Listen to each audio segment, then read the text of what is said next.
ചക്ക ബിരിയാണിയുടെ റെസിപ്പിയാണ് ഇന്ന് ഇവിടെ കാണിക്കുന്നത്. ചക്കയും ചിക്കനും വെച്ചിട്ടാണ് ഞാനിവിടെ റെഡിയാക്കി എടുത്തിട്ടുള്ളത്. കപ്പ ബിരിയാണിയൊക്കെ എല്ലാവരും കഴിച്ചിട്ടുണ്ടാവും, അതേപോലെ ഉണ്ടാക്കാറും ഉണ്ടാവും. ഇത് അത്രയും ടൈം വേണ്ട ഈ ചക്ക ബിരിയാണി ഉണ്ടാക്കാനായിട്ട്.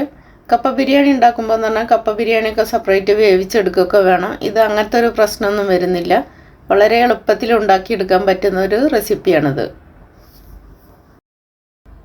ചക്ക ബിരിയാണി ഉണ്ടാക്കാനായിട്ടുള്ള ചക്ക എടുക്കുമ്പോൾ എന്ന് പറഞ്ഞാൽ മധുരം കുറഞ്ഞിട്ടുള്ള ടൈപ്പ്, അതായത് ഒത്തിരി അങ്ങോട്ട് മൂക്കാത്ത ടൈപ്പ് വേണം എടുക്കാനായിട്ട്.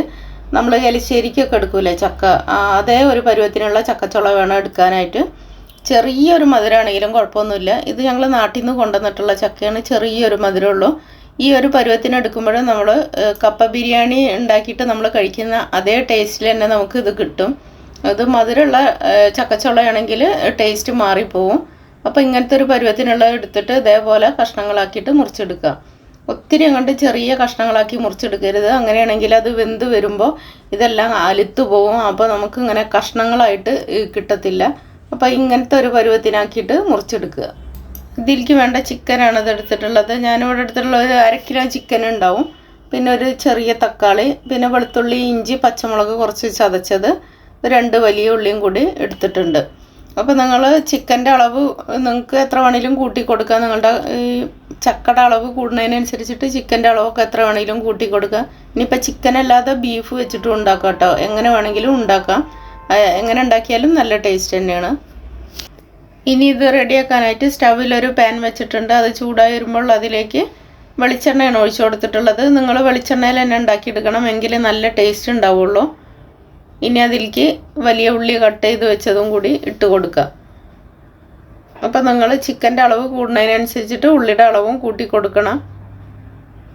ഇനി അതിലേക്ക് വെളുത്തുള്ളി, ഇഞ്ചി, പച്ചമുളകും കൂടി ചതച്ചതും കൂടി ഇട്ട് കൊടുക്കുന്നുണ്ട്. ഒത്തിരി അങ്ങോട്ട് പച്ചമുളക് ഞാൻ ചതച്ച് ഇട്ട് കൊടുക്കുന്നില്ല. പകരം ഞാനിതിൽ ഉണക്കമുളക് ക്രഷ് ചെയ്തത് കുറച്ച് ഇട്ട് കൊടുക്കുന്നുണ്ട് ലാസ്റ്റ്. അപ്പോൾ എരിവിനായിട്ട് അതന്നെ മതി. ഇനി ഇതിലേക്ക് തക്കാളിയും കൂടി ഇട്ട് കൊടുക്കുന്നുണ്ട്.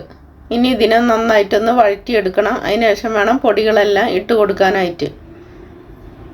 ഇതിലേക്ക് 1 ടീസ്പൂൺ മുളക് പൊടിയും 1/2 ടീസ്പൂൺ മല്ലിപ്പൊടി, 1/2 ടീസ്പൂൺ ഗരം മസാലയും കൂടി ഇട്ട് കൊടുക്കുന്നുണ്ട്. ഇനി ഇതിനെ നന്നായിട്ടൊന്ന് മൂപ്പിച്ചെടുക്കണം. നല്ലൊരു കളറെല്ലാം ഒന്ന് ചേഞ്ച് ആയിട്ട് വരുന്നവർക്കും നന്നായിട്ടൊന്ന് മൂപ്പിച്ചെടുക്കണം. ഇനി ഇതിലേക്ക് ചിക്കനെ ഇട്ട് കൊടുക്കാം.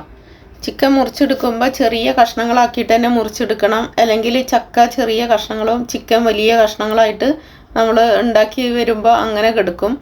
അപ്പോൾ അതുകൊണ്ട് ഒരു ചെറിയ കഷ്ണങ്ങളാക്കിയിട്ട് തന്നെ മുറിച്ചിട്ട് വേണം ഇട്ട് കൊടുക്കാനായിട്ട്. ഇനി അതിലേക്ക് കുറച്ച് മഞ്ഞൾപ്പൊടിയും ആവശ്യത്തിനുള്ള ഉപ്പും കൂടി ഇട്ട് കൊടുത്തിട്ടുണ്ട്. ഇനി ഒന്ന് നന്നായിട്ടൊന്ന് മിക്സ് ചെയ്തതിന് ശേഷം ഇതിലേക്ക് വളരെ കുറച്ച് വെള്ളം തന്നെ ഒഴിച്ചു കൊടുത്താൽ മതി. ചിക്കനിൽ നിന്ന് കുറച്ച് വെള്ളം എന്തായാലും വരും. അപ്പോൾ വളരെ കുറച്ച് വെള്ളം ഒഴിച്ചെടുത്തിട്ട് അത് ഒരു മീഡിയം ഫ്ലെയിമിൽ വെച്ചിട്ട് ഇതിനൊന്ന് അടച്ച് വെച്ചിട്ട് നന്നായി അടച്ച് വെച്ചിട്ട് അങ്ങ് വേവിച്ചെടുക്കുക ചെയ്യുന്നത്. ഇപ്പോൾ ചിക്കനെല്ലാം വെന്ത് വന്നിട്ടുണ്ട്. ഒരു 1/4 ഭാഗം വേവായി കിട്ടിയിട്ടുണ്ട്. അത് മതി. ഇതിപ്പോൾ ഒത്തിരി അങ്ങോട്ട് വെന്ത് കഴിഞ്ഞ് കഴിഞ്ഞാൽ പിന്നെ ഇതിലേക്ക് ചക്ക ഇട്ടിട്ട് ചക്കയുടെ കൂടെ കിടന്ന് ചക്കയും വെന്ത് ഇതും വെന്ത് വരുമ്പോഴത്തേന് ചിക്കനെല്ലാം വെന്ത് പൊടിഞ്ഞു പോവും. അപ്പോൾ ഒരു 1/4 ഭാഗം വേവാവുന്ന സമയത്ത് തന്നെ ചക്ക അതിലേക്ക് ഇട്ട് കൊടുക്കുക. ഇത്രയും വെള്ളം മതി, ഒത്തിരി അങ്ങോട്ട് വെള്ളം വേണ്ട. ഈ ഒരു വെള്ളത്തിൽ തന്നെ കിടന്നിട്ട് ഒരു മീഡിയം ഫ്ലെയിമിൽ വെച്ചിട്ട് അടച്ച് വെച്ചിട്ട് നന്നായിട്ട് അടച്ച് വെച്ചിട്ട് വേവിക്കുക. ചക്കയ്ക്ക് ഒത്തിരി വേവൊന്നുമില്ല, അപ്പോൾ പെട്ടെന്ന് തന്നെ വെന്ത് കിട്ടും. കപ്പയാണെങ്കിൽ നമ്മൾ അതിനെ സെപ്പറേറ്റ് വേവിച്ചിട്ട് അതിൻ്റെ വെള്ളമെല്ലാം ഊറ്റി കളഞ്ഞിട്ട് ഇട്ട് കൊടുക്കുക. ചക്ക ആവുമ്പോൾ അതിൻ്റെ ആവശ്യമില്ല. ചക്ക അതിലോട്ട് തന്നെ അങ്ങ് മുറിച്ചിട്ട് കൊടുത്താൽ മതി. ഇനി കുറച്ച് മഞ്ഞൾപ്പൊടിയും കുറച്ച് ഉപ്പും കൂടി ഇട്ട് കൊടുത്തിട്ടുണ്ട്. എന്നിട്ട് നന്നായിട്ടൊന്ന് മിക്സ് ചെയ്തിട്ട് നന്നായിട്ട് അടച്ച് വെക്കണം. ഒട്ടും ആവിയൊന്നും വെളിയിൽ പോവാത്ത ഒരു പരുവത്തിന് വേണം വെച്ചിട്ട് വേവിച്ചെടുക്കാനായിട്ട്. അപ്പോൾ ഈ ഒരു വെള്ളത്തിൽ കിടന്നിട്ട് തന്നെ ആ ആവിയിൽ ഇരുന്നിട്ട് തന്നെ ഇത് വേവും. ഇനി അത് നന്നായിട്ടൊന്ന് അടച്ച് വെച്ച് കൊടുക്കാം. ഒരു 10 മിനിറ്റിന് ശേഷം ഞാനൊന്ന് തുറന്ന് നോക്കിയിട്ടുണ്ട്. ഇപ്പോൾ അത് ചക്ക എല്ലാം വെന്ത് തുടങ്ങിയിട്ടുണ്ട്. ഒന്നും കൂടി റെഡി ആവാനുണ്ട്, എങ്കിലും അത്യാവശ്യം വെന്തിട്ടുണ്ട്. അപ്പോൾ ഒത്തിരി അങ്ങോട്ട് വെന്തിട്ട് അലുത്ത് പോവാത്ത പരുവത്തിന് വേണം ചക്ക ബിരിയാണി എടുക്കാനായിട്ട്.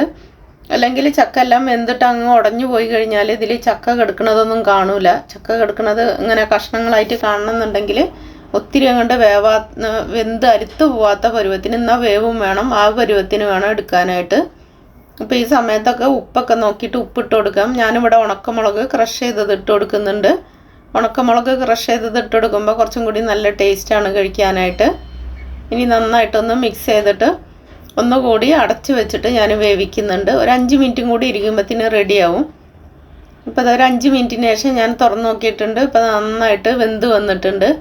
ഇനി ഈ സമയത്ത് ഇതിലേക്ക് തേങ്ങാക്കൊത്ത്, അതേപോലെ ഈ മല്ലിയില ഇതെല്ലാം കൂടി ഇട്ട് കൊടുക്കാം.